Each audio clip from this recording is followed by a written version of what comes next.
Hi student, good morning. बहुत दिनों से आपसे दूर रहा हूं। इसका वजह कुछ तबीयत ठीक नहीं रहा। मौसम खराब चल रहा है जिसकी वजह से आप लोग से दूर रहा।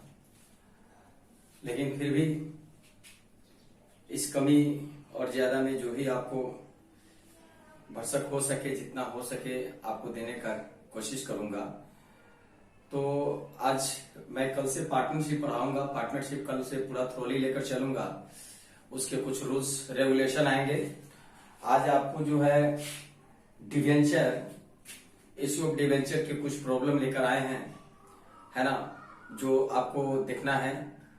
यानी कि इसके पहले मैंने लमसम, है ना, जनरल एंट्री ऑफ लमसम बताया था। आज आपको जो है इश्यू ऑफ डिवेंचर का पार्टली जो हिस्सा है उसमें एक है आपको लमसम है और दूसरा आपको है यानी कि इन इंस्टॉलमेंट, किस्तों में ऋण पत्रों का मांग किया जाना और किस्तों में जनता के द्वारा भुगतान किया जाना। ठीक है। तो इस प्रॉब्लम में बहुत से सारी समस्याएं आती है। इससे पहले कोई भी किसी भी क्वेश्चन को आपको ये अंडरस्टैंड करना होता है कि कंपनी ने जो डिवेंचर इशू किया है उस डिवेंचर को एट पार पर किया है या प्रीमियम पर या डिस्काउंट पर। सबसे पहले किसी भी क्वेश्चन में आपको ये समझना है कि डिवेंचर एट पार पर हुआ है इशू या प्रीमियम पर या डिस्काउंट पे। अगर ये आप समझ जाते हैं तो आपको एंट्री करने में आसानी होती है। उसके बाद ऐसे बहुत सारे प्रक्रियाएं हैं, है ना। कुछ अंशों का भुगतान नहीं किया जाना या डिवेंचर का भुगतान नहीं किया जाना, कुछ का अग्रिम के रूप में ऋण पत्रों का भुगतान किया जाना और प्रीमियम पर अंशों का निर्गमन किया जाना। उसके बाद आता है आपको कॉल्सिंग, है ना, एरर, ओवर सब्सक्रिप्शन वगैरह बहुत सारे समस्याएं हैं। तो पहले इस तीन टॉपिक में आपको हम देने जा रहे हैं इशू ऑफ डिवेंचर का। यानी नॉर्मली जो किस्तों में भुगतान किया जाता है, जब कंपनी किस्तों में डिवेंचर का मांग करती है और जनता किस्तों में भुगतान करती है, उसमें एरर भी हो सकता है, कॉल्सिंग एडवांस भी हो सकता है। ठीक है। तो आप लोग फ्रेश हो जाइए, है ना। लगभग आपसे 7-8 दिन दूर रहा, है ना, इसके लिए मैं क्षमा प्रार्थी। लेकिन आज से डेली बाय डेली अपडेट रहूंगा। आप इसको जरूर देखेंगे मेरे वीडियो को, है ना। जो भी आपको मेरे विद्यार्थी जितने भी है सभी जो है स्पेशल मैं उन्हीं के लिए कार्य कर रहा हूँ, है कि नहीं। और क्योंकि लॉकडाउन चल रहा है तो जितना भी हो सके भरसक कोशिश करूंगा, है ना, इस परिस्थिति में आपको दे सकूं। इसलिए पूरा जो भी आपको नोट्स मिलता है या क्वेश्चन मिलता है उसको रिसीव करेंगे और उसके आधार पर जो क्वेश्चन बनाने का है बुक्स में, जो एसके सिंह का बुक्स है आपका, उस बुक्स में जो जो समस्याएं हैं उसके आगे, है ना, आपको खुद करना है ना। तो टॉपिक चलते हैं। पहला डिवेंचर, इशू ऑफ डिवेंचर का, है ना। एक क्वेश्चन आपके लिए लेता हूं, जरा देखेंगे। ये आपको एड पर का question,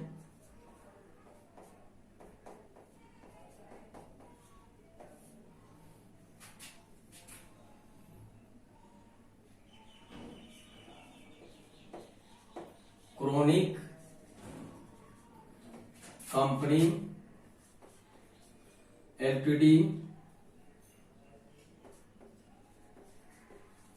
issued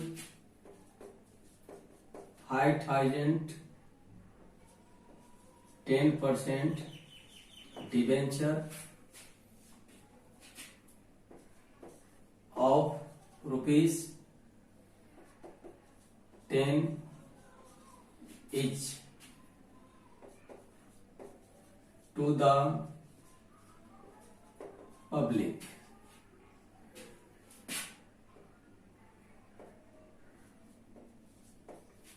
But public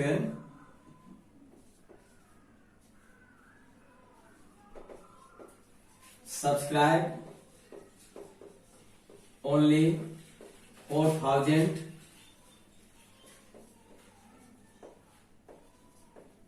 debenture.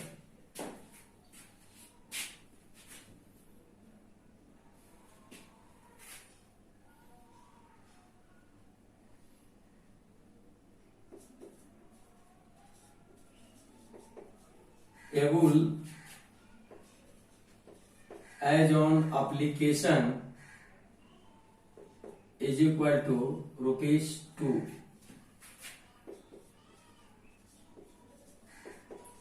payable as on allotment ₹3।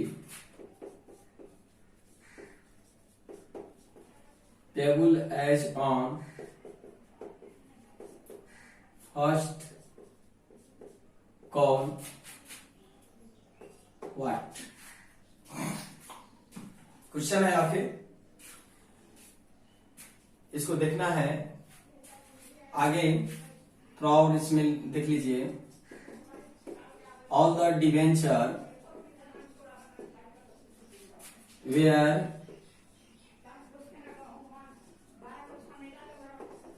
subscribed and all the debenture were subscribed and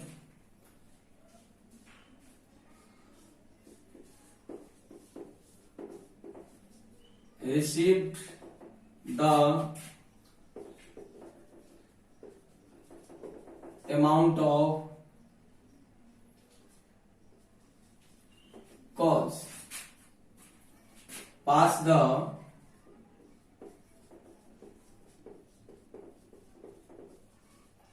necessary journal entries. ठीक है, देखिए यहां पे क्या लिखा हुआ है। Chronic LTD, Chronic company LTD issued 5000 10% debenture. ये बच्चे 10% है, 10% debenture of ₹10 each to the public. यानी क्रोनिक लिमिटेड कंपनी ने, लाइट कट गई बच्चे, इसके लिए खेद है।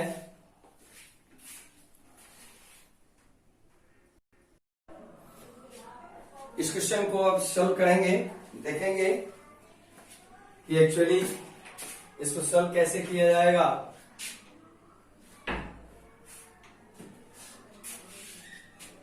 तो क्वेश्चन पहले समझ लिए क्या लिखा हुआ है। Chronic LTD, Chronic company LTD issued 5000 10% debenture of ₹10 each to the public, है ना, but public subscribe only 4000 debenture. यानी क्रोनिक कंपनी लिमिटेड ने 5000 डिवेंचर जो 10% वाला था जनता को निर्गमन किया, लेकिन जनता ने मात्र उसमें से 4000 डिवेंचर को सब्सक्राइब किया। ठीक है, अब इस ₹10 का भुगतान कैसे किया जाना है वो आपके दिया हुआ है यहाँ पे। Payable as on application ₹2, payable as on allotment ₹3 and payable as on first call ₹5। यानी एप्लीकेशन पर ₹2 का भुगतान करना है ना, अलॉटमेंट पर ₹3 का और फर्स्ट कॉल पे बट इसमें दिया नहीं है बैलेंस, यानी बैलेंस ऑफ जो अमाउंट होगा योजनाओं का, इसमें से हम क्या करेंगे 3 और 2 5, जैसे कि 10 है, इसमें से 2 + 3 ये जोड़ेंगे तो ये आएगा आपको 2 + 3 = 5, घटेगा तो ये आएगा 5। यानी 5 का मांग किया जाएगा कॉल्स पे, कॉल्स मीन्स फर्स्ट कॉल पे। ठीक है, तो बैलेंस अमाउंट आपको पता चल गया कि ये ₹5 होगा आपको फर्स्ट कॉल का। ठीक है, आगे क्या लिखा है देखेंगे। All the debenture were subscribe and receive the amount of cost pass the necessary journal entries. सभी योजनाएं की गई, सभी जो है डिवेंचर की राशि को जनता ने खरीद लिया, है ना। यानी 5000 जो डिवेंचर इशू किया गया था उसमें से मात्र 4000 डिवेंचर सब्सक्राइब जनता ने किया। उसके संबंध में 4000 डिवेंचर जनता के द्वारा खरीद लिया गया और उनका जनता ने भुगतान भी कर दिया। ठीक है, तो 3 तरीके से भुगतान किया है। पहला है ना, यानी आवेदन के समय राशि मांग की गई है फिर उसके बाद अलॉटमेंट के समय और फर्स्ट कॉल के समय। चलिए एंट्री करते हैं। जर्नल एंट्री देखेंगे, है कि नहीं, इसको क्या करना है देखिए सबको। ये तो जर्नल एंट्री सिंपल आपको समझना है, ये 8 पार का क्वेश्चन है, तो आपको पता है कि फॉर्मेट क्या होता है। ओनली हम आपको जर्नल एंट्री देंगे। नरेशन आपको पता है, कंपनी में पढ़े थे नरेशन कैसे लिखी जाती है, ठीक है। तो इसको जरा देखते चलना है। ये आपको क्या होता है, डेट, उसके बाद आता है पार्टिकुलर, ये एलएफ आता है, अमाउंट, ये डेबिट, और क्या होता है क्रेडिट। ऊपर शीर्षक लिखना है, क्रोनिक लिमिटेड की बड़ियों में journal entries in the books of chronic LTD. Okay, chronic LTD की बहियों में खाता बनाने का है। तो सबसे पहले आवेदन का प्रक्रिया करेंगे। आवेदन के 2 एंट्री होते हैं, पहला आवेदन की राशि प्राप्त होने पर और दूसरा आवेदन की राशि को है ना ट्रांसफर करने पर। तो 2 एंट्री में पहला एंट्री आपको आवेदन की राशि प्राप्त होने पर, कंपनी आवेदन की राशि प्राप्त करती है तो पहला एंट्री करती है bank account debit to 10% debenture application account, ठीक है। नरेशन वही होगा आपका, बिंग एप्लीकेशन मनी रिसिप्ट, है ना। अमाउंट क्या करेंगे, अमाउंट जरा देखेंगे कैसे हम लोग लिखते हैं।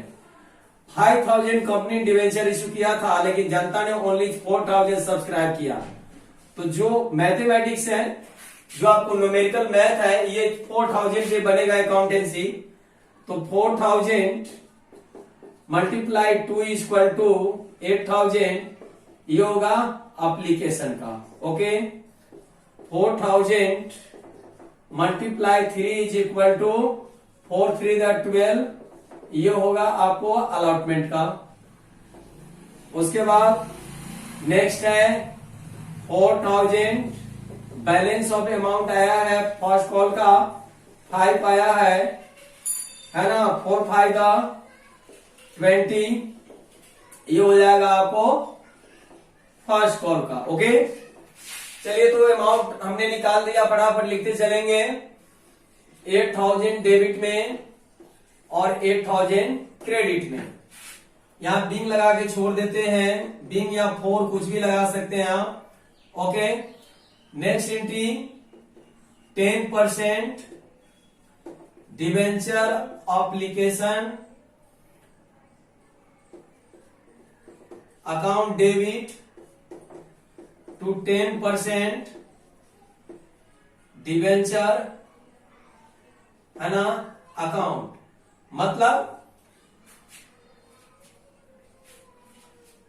डिवेंचर की राशि आवेदन, यानी आवेदन की राशि को डिवेंचर में ट्रांसफर करने पर यह एंट्री होता है, आवेदन की राशि को डिवेंचर में ट्रांसफर करने पर। नेक्स्ट आप बिंग वही लिख सकते हैं, being debenture money transfer to debenture account, being application money transfer to debenture account, ठीक है। नरेशन आपके लिए छोड़ रहा हूं। तो ऐसा इसका सेम होगा, 8000 डेबिट और 8000 क्रेडिट। नेक्स्ट अलॉटमेंट की मांग की जाएगी, तो 10% debenture allotment account debit to 10% debenture account, ठीक है बच्चे। ये आपका एंट्री होता है, आया है अलॉटमेंट का 12000 से मांग किया गया है, 12000 डेबिट में 12000 क्रेडिट में, बिंग अलॉटमेंट मनी ड्यू जो आपको करना है। ओके, नरेशन आपके लिए छोड़ रहा हूं मैं। नेक्स्ट है अलॉटमेंट की राशि प्राप्त होने पर, यानी बैंक अकाउंट डेबिट,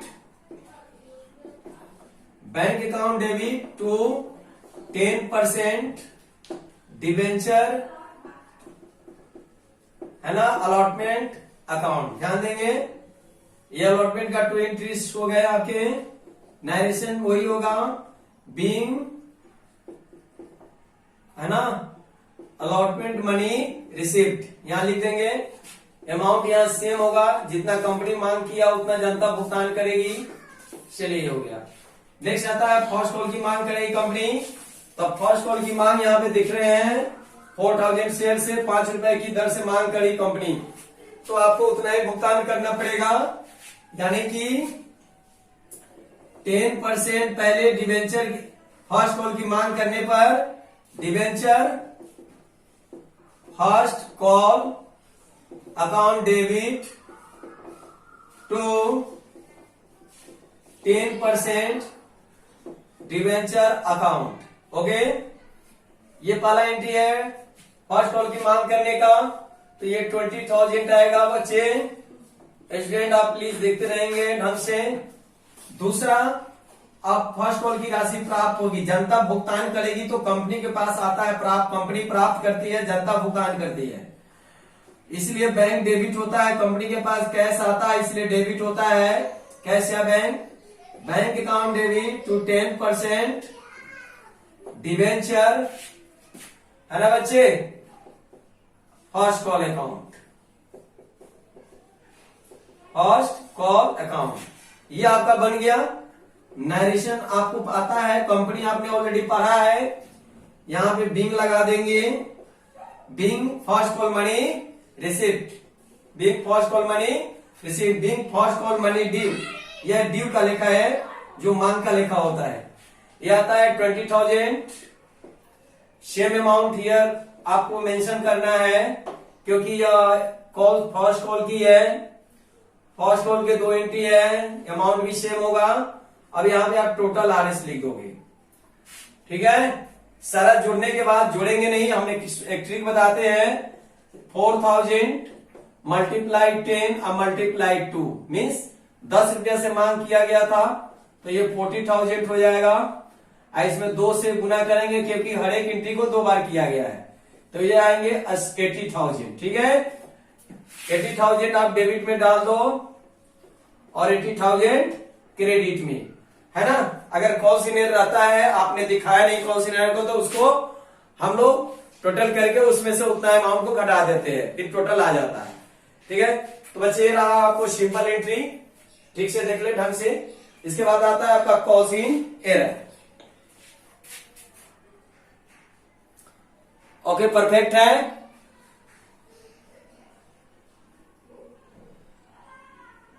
चलिए बच्चे, अब आते हैं कॉज इन एरर।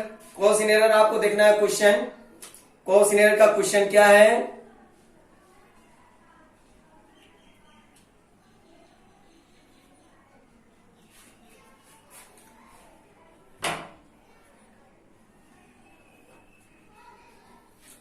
सबसे पहले समझना है कि कॉज इन एरर होता क्या है। बच्चे, कॉज इन एरर का होता है अर्थ, कुछ ऐसे अंशधारी होते हैं, जब कंपनी अपने अंशों का मांग करता है या डिवेंचर का मांग करता है, तो उसमें से कुछ अंश या डिवेंचर की राशि का भुगतान जनता के द्वारा नहीं की जाती है, उसे हम कॉज इन एरर कहते हैं। यानी जनता के कमी के कारण कुछ अंशों का भुगतान नहीं किया जाना, यानी ये कहलाता है कॉज इन एरर, है ना।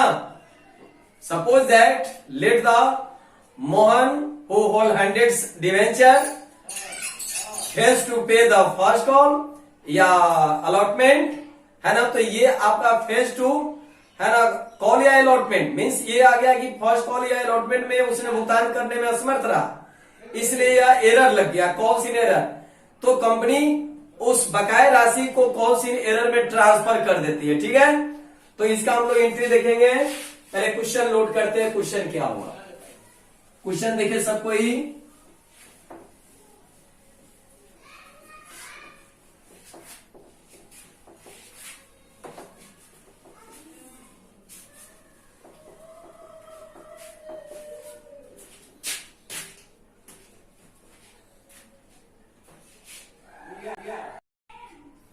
चलिए बच्चे, नेक्स्ट क्वेश्चन आपके लिए आता है कॉल्स इन एरर, उसके बाद कॉल्स इन एडवांस, फिर हम लोग इश्यू ऑफ प्रीमियम, यानी ऋण पत्रों का प्रीमियम पर इशू किया जाना या कटौती पर इशू किया जाना, उसको हम लोग देखेंगे। ठीक है, 1 मिनट।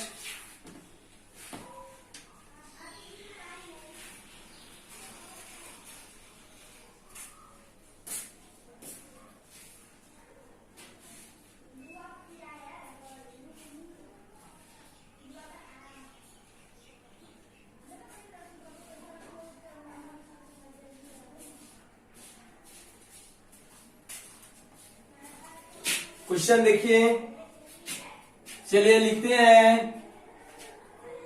सब कोई प्लीज देखिएगा, इत्मीनान से देखिएगा, शांतिपूर्ण देखिएगा। क्वेश्चन अगर समझ में आता है तो सब कुछ समझ में आएगा, क्वेश्चन समझ में नहीं आएगा तो कुछ भी नहीं समझ में आएगा, है ना।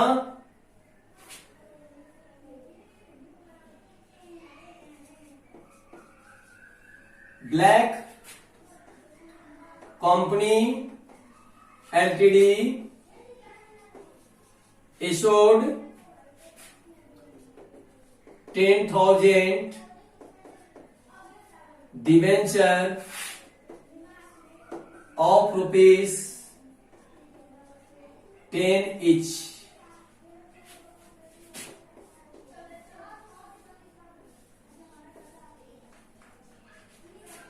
Payable as on rupees 2, payable as rupees 2 on application, comma rupees 3 on allotment, है ना,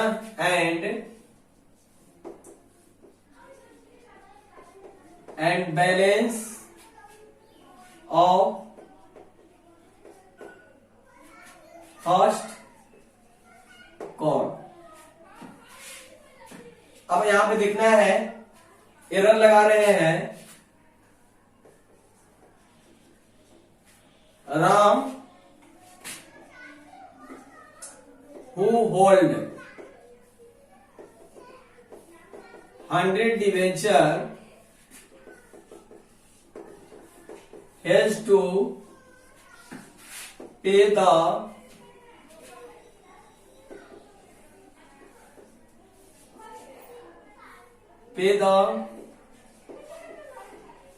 amount of first call.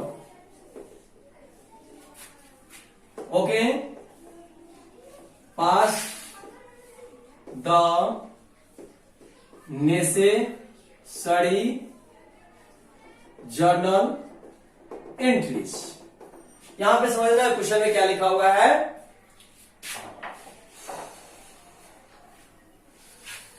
स्पष्ट से लिखा है, black company LTD issued 10,000 debenture of ₹10 each. Black and company ने 10 रुपया वाला 10,000 डिवेंचर जनता को निर्गमन किया, है ना, जिनका भुगतान, है ना, payable as ₹2 on application, 3 on allotment and the balance of first call. Ram who hold 100 debenture has to pay the amount of first call, pass the necessary journal entry. समझिए क्वेश्चन क्या लिखा है। कहता है ब्लैक एलटीडी कंपनी ने 10,000 debenture जनता को निर्गमन किया था, है ना, जिसमें से आपको 2 रुपए का भुगतान आवेदन पे, 3 रुपए का मांग कंपनी ने किया अलॉटमेंट पे, और जो रेस्ट अमाउंट होता है, रेस्ट जो आरी से रुपया होता है, 10 में से रेस्ट जो निकलेगा वो उसका मांग फर्स्ट कॉल पे करेगी। तो हम पहले रेस्ट, है ना, यानी कि रेस्ट जो है आपको आरएस निकाले, जो इस पर फर्स्ट कॉल पे कितना का बचेगा, कितना का मांग किया जाएगा। टोटल आरएस है 10 है, जिसमें से एप्लीकेशन और अलॉटमेंट का ये 2 और 3 मिलकर 5 आता है। 2 प्लस 3 इज इक्वल टू आता है बच्चे 5, ये बचेंगे 5, यही हो जाएंगे फर्स्ट कॉल का अमाउंट। किसका हो जाएंगे? फर्स्ट कॉल का ये नंबर आएगा, 5 रुपए आएगा। अब इस 5 रुपए से हम काम करेंगे फर्स्ट कॉल में। चलते हैं जर्नल एंट्री, सेम जैसा आप लोग करते हैं। जर्नल एंट्री आपको पता है सब वो उसी तरह होता है जो आपने 11th में पढ़ा था। 11th में जो फॉर्मेट लिखते हैं जर्नल एंट्री का उसी तरह 12 में पढ़ना है। 12 में कोई दिक्कत नहीं है, जिस तरह आपने 11 में पढ़ा था उसी तरह जर्नल का फॉर्मेट होता है। सबसे पहले हम लोग शीर्षक लिखते हैं journal entries in the books of black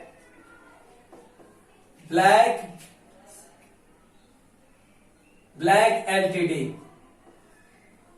ठीक है, ये अमाउंट आता है बच्चे, ये अमाउंट आता है, एलएफ आता है, ये डेट आता है आपको पता है, ये आएगा आपका पार्टिकुलर। ओके, तो ऑल्सो यू हैव टू है ना mention 6 entry in the journal format, यानी 6 एंट्री ही आपको जर्नल के फॉर्मेट में करना है। 2 एप्लीकेशन का, 2 अलॉटमेंट का और 2 जो है आपका किसका होगा, फर्स्ट कॉल का होगा। फर्स्ट कॉल में आपको कॉल्स इन एरर दिखाना होगा। फर्स्ट कॉल में कॉल्स इन एरर के साथ हम लोग एंट्री करते रहेंगे। तो चलते हैं, स्टार्टिंग 2 एंट्री करते हैं आवेदन का। एप्लीकेशन का 2 एंट्री सिंपल जो जानते हैं, आवेदन की राशि प्राप्त होने पर क्या हो जाएगा, डिबेंचर के पहले हम परसेंटेज लगा देते हैं, बेहतर होगा। 10% ले लिया तो 10% सॉरी बैंक अकाउंट डेबिट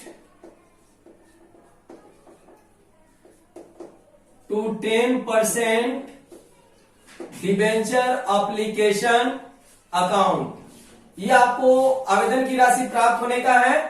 चलिए हम लोग अमाउंट लिखते हैं, कितना किसका कितना बनेगा। 10,000 आवेदन का 2 है, ये 20,000 हो जाएंगे। 10,000 है, अलॉटमेंट का 3 है, ये 30,000 हो जाएंगे। रेस्ट अमाउंट 5 है जो फर्स्ट कॉल का है, तो 10,000 हो जाएंगे मल्टीप्लाई 5, टोटल मिलकर ये होते हैं कितने, यानी 10 रुपए, ये होगा 10 बचे, यानी ये 50,000 50,000।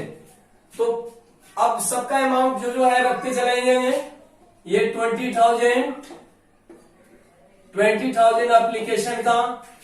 नेक्स्ट है आवेदन की राशि को ट्रांसफर करते हैं डिवेंचर में, तो 10% डिवेंचर एप्लीकेशन अकाउंट डेबिट और 2 हो जाएगा आपको 10% डिवेंचर अकाउंट। ठीक है बच्चे, ये आपका सेम अमाउंट होगा। नरेशन आपको पता है, एक ही नरेशन को बार बार करेंगे, लिखेंगे, सेम जो कंपनी में पढ़ा था, इशू ऑफ शेयर में पढ़ा था, वही आपका नरेशन इसमें आता है। सिर्फ शेयर और डिवेंचर, शेयर वहां लिखते थे, यहाँ डिवेंचर लिखना है। बार बार मैं आपको ये फोकस कर रहा हूं, कुछ याद करने की जरूरत नहीं है। तो being application money received, being application money क्या होगा, ट्रांसफर टू डिवेंचर अकाउंट। ये आपको 20,000 हो जाएंगे बच्चे और 20,000 हो जाएंगे। ठीक है, नेक्स्ट आता है अलॉटमेंट की कंपनी मांग करेगी, तो अलॉटमेंट का मांग करेगी तो कितने से करेगी, 3 रुपए से। कितने अमाउंट का, तो 30,000 का। तो पहले कंपनी मांग करती है 10% debenture allotment account debit to 10% debenture account. ठीक है, बिंग लगा देंगे, being allotment money due, narration होता है इसका, बिंग अलॉटमेंट मनी ड्यू 30,000 है, 30,000 डेबिट में, 30,000 क्रेडिट में डाल दो। फिर कंपनी ने मांग किया तो जनता भुगतान करेगी, तो भुगतान करने का लेखा आपको पता है हमेशा बैंक से होता है, बैंक अकाउंट डेबिट, यानी जनता भुगतान करती है तो कंपनी के पास पैसा आता है, इसलिए बैंक को डेबिट किया जाता है ना। आपको रूल्स पता है, डेबिट कार्ड कौन सी है, क्रेडिट कार्ड गो जाओ, है ना, या पर्सनल अकाउंट मानते हैं। अगर चेक आया है तो चेक कहां लेकर जाओगे आप, बैंक में, इसलिए पाने वाले को डेबिट करते हैं, डेबिट द रिसीवर, अगर रियल अकाउंट मान के बनाते हो तो है ना cash comes in so that cash are debit. Okay, बढ़ते हैं bank account debit to 10% debenture allotment account. ठीक है, यह आएगा आपको 30,000 डेबिट में और 30,000 क्रेडिट में। ठीक है, नेक्स्ट है, अब आप मांग करेंगे किसकी, बस लास्ट बचा है फर्स्ट कॉल का। फर्स्ट कॉल में आपको कॉल्स इन एरर लगेगा। एरर जरा देख ले, कॉल्स इन एरर की अमाउंट क्या होगी। कॉल्स इन एरियर्स बराबर व्हाट, कितने कितने शेयर डिवेंचर का भुगतान नहीं किया।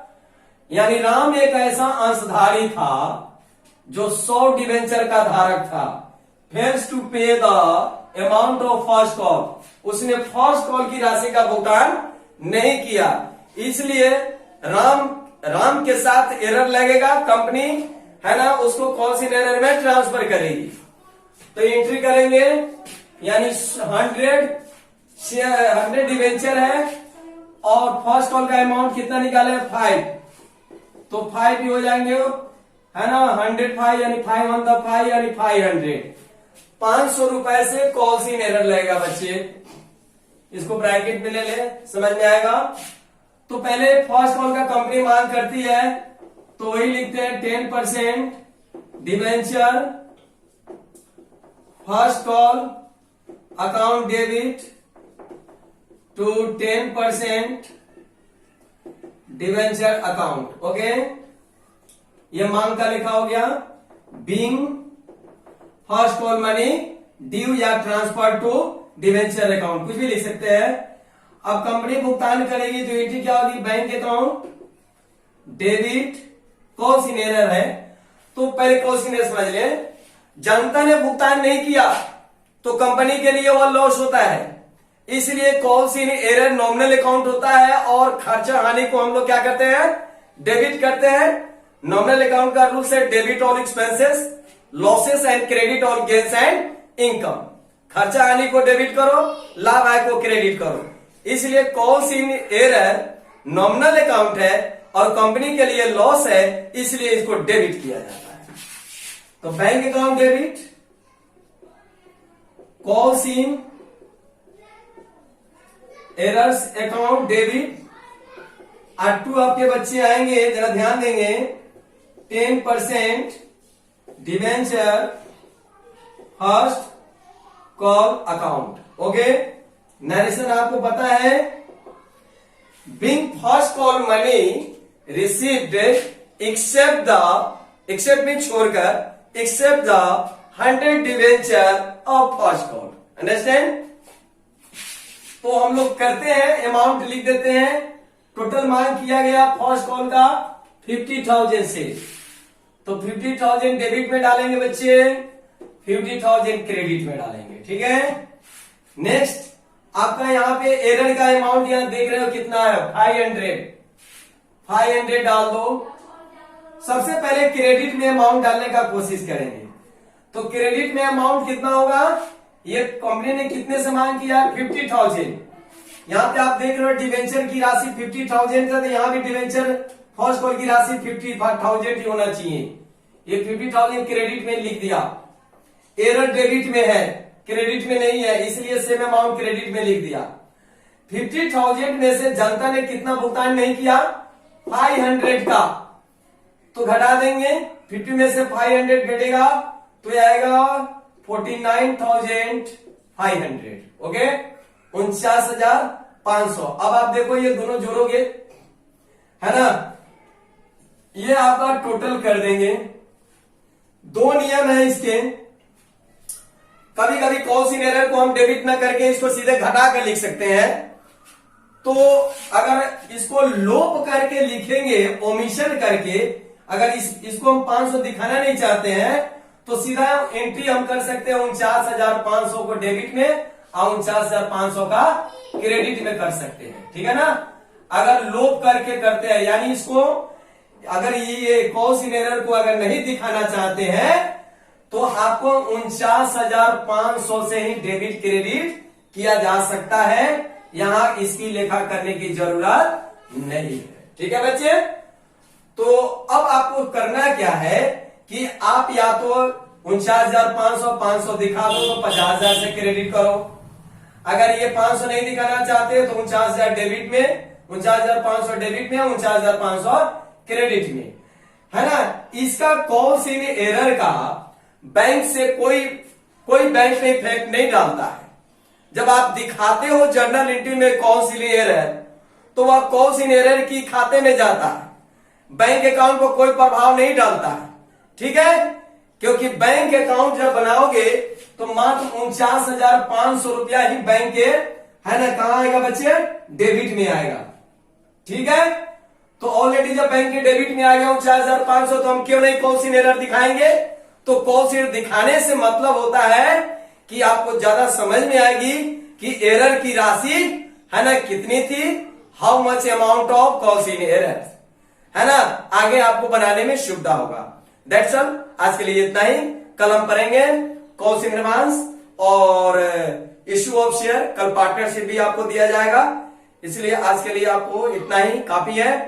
और प्लीज इसको, जो आपको मैं दे रहा हूं, पिछले वाले वीडियो को जरूर देखेंगे और इसको, है ना, मैच कराकर आगे बढ़ेंगे। आज से रेगुलर स्टार्ट कर देते हैं, रेगुलर स्टार्ट रहेगी। लॉकडाउन 4 जारी भी हो गया है, इसकी कोई गारंटी नहीं है कि ये कब तक रहेगा। इसलिए आपको जो मिलता रहा है प्लीज आप इसको नोट करते रहे। मेरे विद्यार्थी जितने भी हैं, आपसे रिक्वेस्ट है कि आपको इस वीडियो को डेली देखेंगे और सब बारीकी से पढ़ेंगे और उसको लोड करते जाएंगे। ठीक है, थैंक्स ए लॉट, है ना। आप खुश रहो, दूसरे को भी खुश रखो, है ना। Have a nice day, bye bye bye, see you again.